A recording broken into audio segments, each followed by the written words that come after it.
In prison, you can't walk away. Out here, you can walk away. You have free will and free choice. You could walk the other way and say, okay, you know, that's just them. I'm working on me.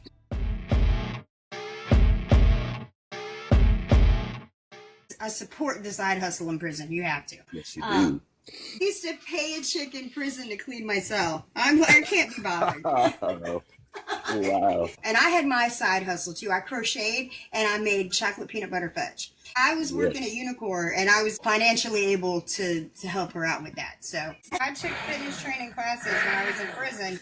I was in Texas and I could take the class, but I couldn't get the license. I got the knowledge. That's more important. 2 of the prisons I was in, I taught yoga.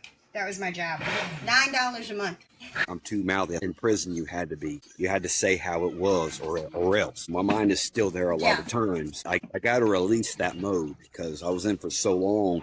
That's all I knew was survivor mode. Yeah, that's hard to shake off. It absolutely is.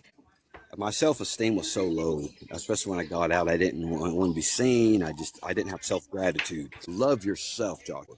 You're free. The Lord knows where you're at and where your heart's at, and that's all that matters. My heart just breaks because I was the worst guy ever when I was aggressive, angry. I thought fighting was cool. I look back and I say, wow, but I'm blessed with the guy I am now. Well, your demon was strong. That's the case for a lot of us, and we start believing those lies. That's why they say that it's the disease that talks to you. You know why? It wants to kill you. Don't settle for your misery, the misery of everybody around you.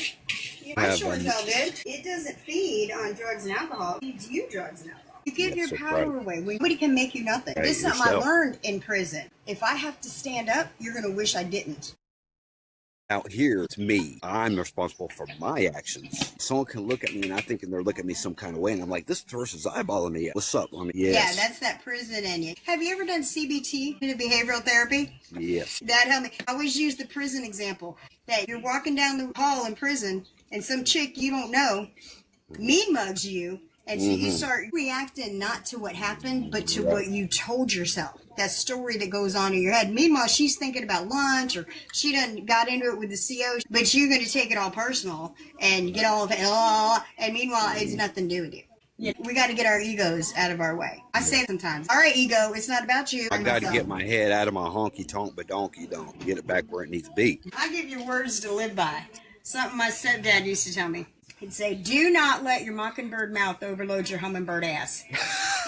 I love that. Yes, you got it right. See, And he was sure right. I love all these little sayings. If you're going to carry a baseball bat in your trunk, make sure you do your lawyer a favor and carry a glove as well. Hey, you got that right. That's right. Make sure there's nothing on them hands, man. Listen, I used to ride the city bus. Not allowed to have a weapon. I'm a convicted felon. But I can have knitting needles. And I always had a ball of yarn to go with my knitting needles. It's simple. This is the only lawyerly advice I give anybody. Yeah. I just need to let go of that past anger that I have so much inside of me.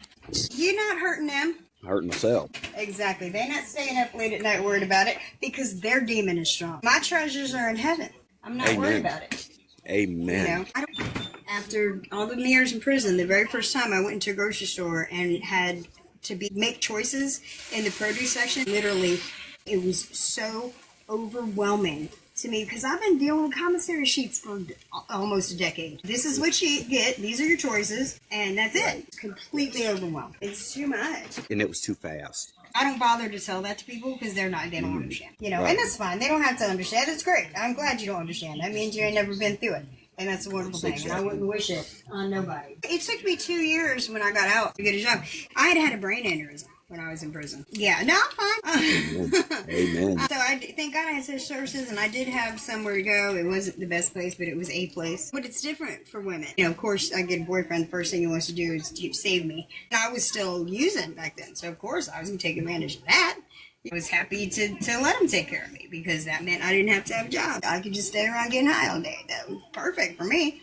You still have trouble with some discrimination, like when you're out and about or anything? No. I did have a cousin of my husband's one time that decided she was going to talk some shit to me, but she was not in arm's reach of me. Right, yes.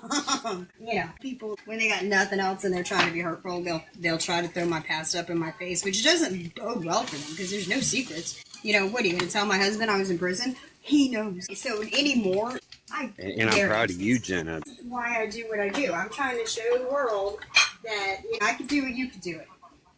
I'm not any more blessed than the next guy. I'm no smarter. Let me help you figure out how to do it. Thank you so much for coming and hanging out with me. Pleasure talking to you, Jenna, and stay blessed and stay beautiful. Give you a shout out to your husband. So I will. Love everybody. Let God sort them out.